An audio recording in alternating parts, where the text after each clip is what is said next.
Welcome to Fix and Fly, the business podcast for SMEs looking to stay ahead of change, overcome challenges, and unlock new opportunities for growth. Every fortnight, we speak with founders, leaders, and experts sharing practical strategies to help you grow your business and create more time, freedom, and flexibility. I'm your host, Larissa Logan from Alert, where we're helping businesses make better decisions with AI. Hi, Scott. Welcome to the Fix and Fly podcast. Thank you for having me. Can you please tell our listeners a little bit about yourself? What I've been doing for the last 30 or so years is something that I'm most known for, and that's sort of the person, one of the people who started the Classic Comedy Club in Queen Street, the home of live comedy. There were a number of people involved in the starting up process. For the last 25 plus years, I've just been running it on my own. And that's sort of where I ended up after a varied involvement in different entertainment enterprises across the years. Comedy was always a passion, so I really enjoyed taking comedy and making kind of a business out of it, yeah. What a cool place to work that makes you laugh every day. Yeah. Talk to me about the economy at the moment and the impacts of that on the business and the entertainment sector. Well, anecdotally, we often say that comedy is recession-proof. During the GFC, which some people may remember, we did fine. Our business was good. I think it's because comedy is very accessible and people see it as not only entertainment but also a bit of relief from the stresses and strains of their daily life. And we're not an expensive art to attend. You can pay hundreds of dollars to see major artists in big venues around the city, but you won't pay that to see good quality live comedy, including international comedians at the Classic. You might, it might be anything from $20 to $40 is about our price range. So that is very accessible for people, even when times are tough. And do you think that's been the secret to your success around having the right pricing model for the business? Probably, yeah. We have always been like a people's entertainment. When we first opened, we had this sort of honeymoon period of a number of months where we were the new cool bar in town to come to. And it was quite funny, the people we attracted. I sort of stood there and thinking, some of these people, they were the influencers of the time. Back then in 97, influencers weren't really a thing. So we had famous people coming and hanging out at the bar.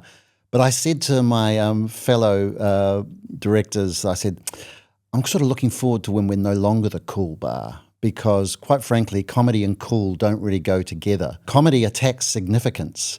So when people get significant about themselves, as influencers do, they're ripe for targets as from comedians. And politicians, naturally, easy targets for comedians. Variety of people, business people, entertainment people, anyone who gets too significant about who they are, they're probably going to be on the receiving end of a comedian's wit. So tell me, over the 25 years, what has been the toughest time for you in business? Oh, it definitely was COVID because I had built up a bit of what I call my war chest, which was and money on call that I could use to explore new projects and invest in the festival because that's a big period of the year for us. And I pretty much used my war chest to save the Classic. We got funding and relief from the landlord, and we got the same funding other people got to help with wages and things. But that did not cover everything. So that was whittled down. So we've been in a slow period of recovery over the last 5 years. It was fabulous after COVID finished. We had massive attendances because everyone wanted to go out. And we were one of the places they wanted to go to. But of course, that has sort of eased off now. We've still got good audiences, but we're back to sort of normal trading, business as usual, or funny business as usual. And we were talking earlier around how important it is to have those restaurants around you where you can have, it's almost like a marriage, right? Yeah. You have got a very special one beside you, Tanukis, which has been around for a long period of time. How important is it to have that partnership? When we first opened, Tanuki's opened at the same time as we did. It's over 30 years ago, coming up to 30 years ago. That part of the city was actually a fairly dead part of the city. There was the sort of the entertainment precinct, but quite frankly, not much went on above the town hall. So we were sort of on our own. And I think probably Rick was very brave opening Tanuki's in that part of town. It wasn't an obvious place. Normally you sort of see the car yard theory where you put a whole lot of car yards together in the same street. Then they all trade off each other and people go, well, I want to buy a car. Well, go to the place where there are 10 car yards. At least you'll have a choice. And the same goes for hospo. If you get a collection of restaurants and bars in one area, people go, well, that's the place to go to because you can choose from a number of different restaurants, a number of different bars. It's an easy solution. And so we were on our own with Tanuki's, but it worked out really well because they built up their clientele and we were building our business. And a lot of people, our regular customers, know how good it is just to pop in there and have a meal before the show, or even better, go to a show and you can go down to the cave afterwards. That is a unique double act because we don't compete with them. We're not a restaurant. So, but we draw, anything up to 100 people a show, and they've got a restaurant that, well, I don't think they could hold 100 people. But if 20 or 30 of our customers go to the restaurant before or after the show, that's good extra bonus for them. Yeah, no, it's really great. Yeah. And how about, obviously talent's really important. Are we getting the right talent coming through in New Zealand to be able to sustain fresh meat? Well, we have been running the Raw Comedy Quest, which is on now, and we've been running that for 33 years, which is a long time. And that is where we find our new faces. That's an open mic competition.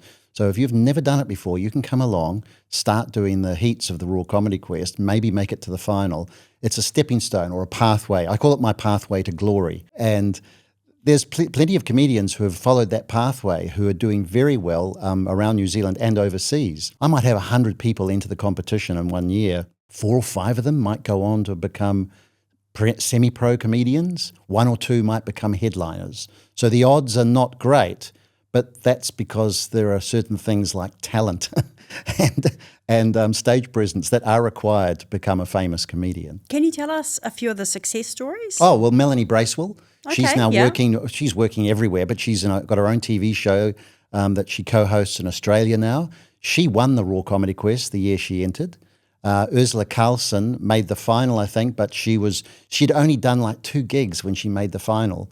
By the end of that year, she had been voted by the industry as the best new face of the year. And she's now one of Live Nation's best-selling acts in the world. So there's someone who came through the Raw Comedy Quest. Paul Ego, who's just been touring New Zealand, he was in the very first final back in 1995, I think it was. So that's someone who's had a long career in the industry and was a finalist. It's not just the winners. Usually all the finalists will have a chance to go forward because we always say the winner's just the person who won it on the night. And that can change depending on the circumstances. The next week, someone else might have won it just because the audience could be different, the comedy could go differently. It's not a sure thing. But Rose Matafeo, she was a finalist and now has a fantastic career in comedy. Rhys Mathewson, both Rhys and Rose were 16 when they entered the contest. Yeah, they were, and I was paying Rhys to be a pro comedian before he was 17. So that was his part-time job as a teenager, being a professional live comedian. So there's an opportunity there for young people to go, give it a go. That's amazing. Yeah. It's like an incubator. Yeah, almost. yeah. It's a breeding ground for comedy. Yeah. As I said, pathway to glory, you start there, then you start to go next level and next level. And the great thing is we have a fantastic supportive community, which is quite unique because we've had comedians come from around the world who go, I can't believe that your headliners hang out and help the new faces with their comedy, give them tips, give them advice. They said, where we come from, it's dog eat dog.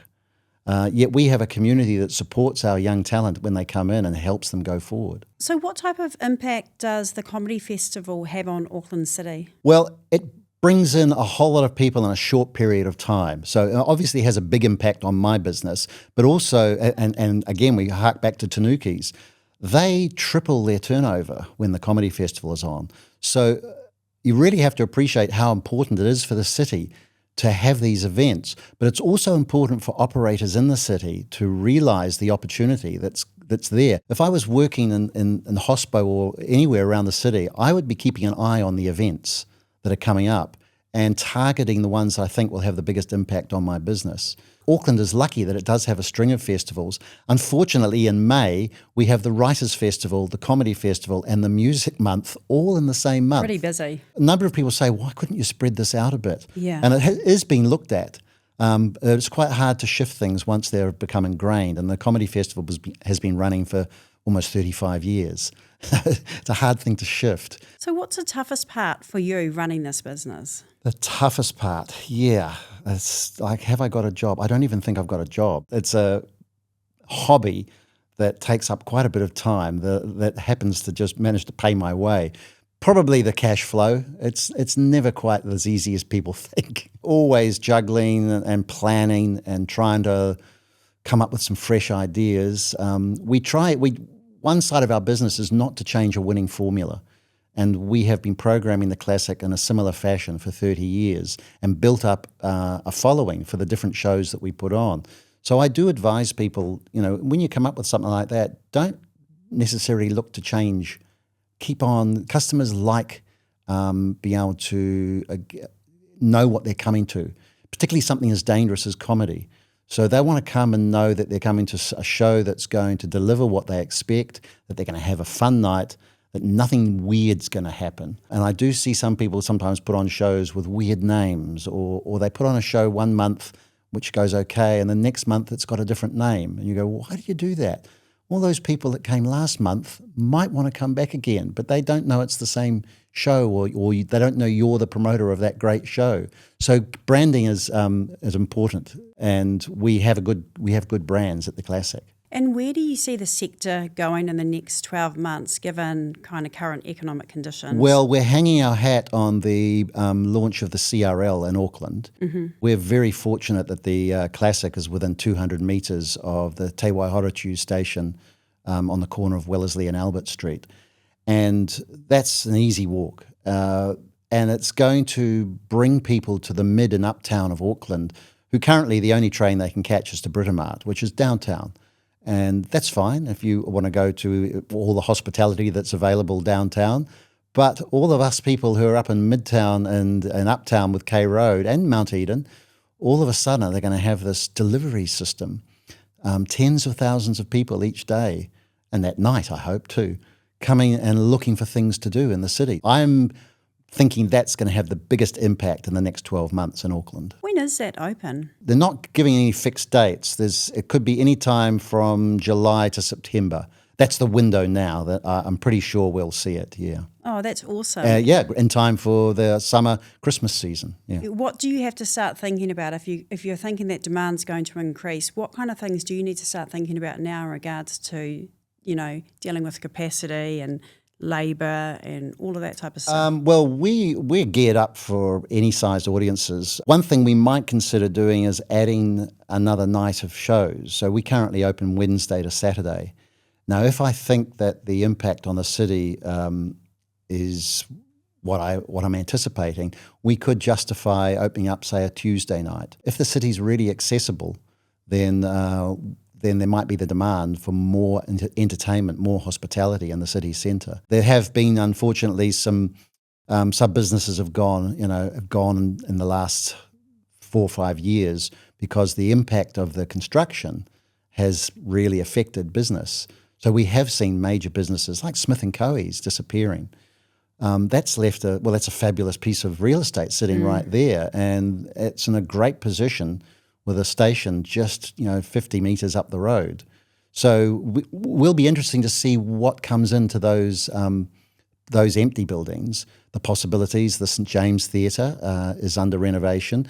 All of that will add to the city centre's life. And we all feed off it. We were talking about good neighbours before, Tanuki's the Classic. That could be exactly the same for the whole area if we have more restaurants, more entertainment. an excuse for coming to town. That's what people need. There needs to be a strategy to pull people back into the city, because I think over a long period of time it's felt like it's been shut for business, right? There's just been so much construction. And then also, safety levels on the streets and all that type of stuff. Well, the thing that ensures safety is people. The reason there may have been incidences that appear to make the city unsafe is just because there haven't been enough people. Because that's what normally takes care of it. If you fill up the streets with people doing good things, it doesn't leave any room for people doing bad things. And that's simply how it works. We're hoping that that's going to be the case. We're going to see a lot more people around our area because of the stations. The Karangahape station feeds down to us and the Te Waihoratu feeds up to us, both those stations within sort of walking distance of our area. Oh, well, I really hope that eventuates. Yeah. What's your number one tip for SME businesses for them to kind of get over the next 6 to 12 months? I've always felt that you've got this sort of cup half full, cup half empty. I'm a very optimistic person, so I've always looked to any problems as an opportunity or a challenge. Even during COVID, it had a big impact, but at the same time I said, well, what's the opportunity here? This is a pretty unique situation. The city has closed down. We've got no customers. We're not sure how long for. And I said, what's the opportunity here? And that was for us to renovate and close, because the Classic was closed. It wasn't our doing, but it was closed, so we just covered up the front windows and started painting. I was allowed to do that. I was allowed to go in. We didn't break any rules. We didn't have any contact with anyone, but we painted the inside and renovated and changed the carpets. That was our opportunity. And it gave us something positive to think about. So that would be my recommendation. If times are tough, look for an opportunity that changes the direction you're looking in. And at the moment, I would say to people, just be prepared to jump on the bandwagon when that CRL opens and turn it into your favour. That's the thing, is to look for what are you going to do with these crowds? How are you going to tell these crowds that are on these trains where you are, what you're offering? Find a way of increasing your profile, because there will be more people on the street. That's the reason we did these shirts. Oh, they're awesome. It's the London Underground logo, of course. Yeah. And our phrases, because when the CRL opens, what you have is a honeymoon period where everyone who's reading about it and hearing about it, because there will be a lot of noise, are going, oh, I need an excuse to go on the Underground. I'm not even sure what I'll think of something. And our phrase for the Classic is, just for laughs, get on track to the Classic. And we've got that phrase that's going to be feeding out to our market, to our audiences, and hopefully to people who aren't even our audiences at the moment, which is, if you're looking for an excuse, just for laughs, get on track to the Classic. Because for 3 or 4 months, there will be people riding that train looking for something to do. So the art gallery will be slammed, because that's in the prime position. Aotea, the Kiritakanawa Theatre, the Civic Theatre, Basement Theatre, Q Theatre, all those theatres are within walking distance of the main station on the line. Yeah, I think it's a little bit about thinking forwards, having a bit of a plan. How are you going to achieve that plan? Even partnering with some of these businesses. I think that's a good idea. We indirectly partner with Tanukis. We occasionally do co-promotions with them. It's being well aware of who are the other people in your neighbourhood. Nothing wrong with going around and shaking hands with other people in your neighbourhood. We've got a situation where we have a bar snacks menu, but we don't have a kitchen, so we don't make any food on our premises. But across the road is a takeaway called Burger Time, who make some of the best hamburgers on Queen Street. So they provide us with all our food for our customers. Wow, that's great. That is a fantastic partnership, because we're not a food enterprise. We're a comedy enterprise. No dishes and real quick service. And so this guy opens a takeaway on Queen Street, and all of a sudden an entertainment venue across the road with sometimes 100 people a night are placing orders. I mean, it's better than Uber. Yeah. No, you just have to think outside of the box, I think, definitely. Yeah. If someone wanted to start an events-based business, what advice would you give to them? I think back to when we started, one thing that really helped is that we had a team of people. Don't do it on your own. I couldn't have opened the Classic on my own. I'm now running it on my own, but we had a very enthusiastic bunch of people who they were invested in the art form. Most of them were comedians. That teamwork made it so much easier just because you had far more ideas coming in about how we should approach it. And what we also did before we opened that venue is we trialed it at other places. So if you've come up with an entertainment idea or for a venue, don't go full in and build your own and start. Sign the lease. Go and borrow other people's places and trial your business model, see how the idea works, iron out all the bugs. And then when you think you've got the formula right, which is where we were at after 5 years, we thought, okay, what do we do next? And we thought, hey, maybe now is the time we open our own venue. And a lot of people doubted that it was going to succeed, including our bank and our liquor supplier. They went, oh, this isn't going to last long, but they hung in there. What is the craziest thing that has happened at the venue that you've seen? I hate to say it might have been some of the parties we had back in the early days when the classic was just a teenager. There were always some pretty good parties, and we had a Western theme for one of our late night parties during the festival, and we dressed up the classic as a Western saloon with swing doors on the front. Everyone was dressed as cowboys, and we went to First Scene and got props, fabulous range of props from First Scene, and we got a horse, a full-size white horse. And I've got some fabulous photos of that horse sitting in the middle of Queen Street at 3 o'clock in the morning with a naked Australian comedian riding it down, doing a yeehaw on it. That is so great. That was pretty. It was a moment, and it's remembered fondly by everyone involved, including the comedian Mickey D. He often talks about it. One of his great memories of New Zealand Comedy Festival. Yeah. But the parties were quite amazing back in those days. It's quite different these days. That's one thing when you work in hospo, you have to recognise the changing face of hospo and the way people drink or don't drink as much anymore. And if you're onto that, then you're fine. But if you're not reading the market, you could be struggling, yeah. Well, look, thank you so much for joining me today. I think there's a lot that SME businesses can take out of this discussion, and just wish you all the best. And I can't wait to see that CRL open. I'll be one of their first customers riding it. People coming your way. Yeah. For a comedy show. I hope so, yes. Yeah. Just for laughs. Yeah, exactly. Thank you so much. Thank you. Before we wrap up, do you have a challenge in your business that you need help with? Send it through to us and we may feature it in a future Fix and Fly episode. We'll keep your details confidential and discuss the situation anonymously. Details are in the show notes below. Thanks for listening, and we'll see you next time.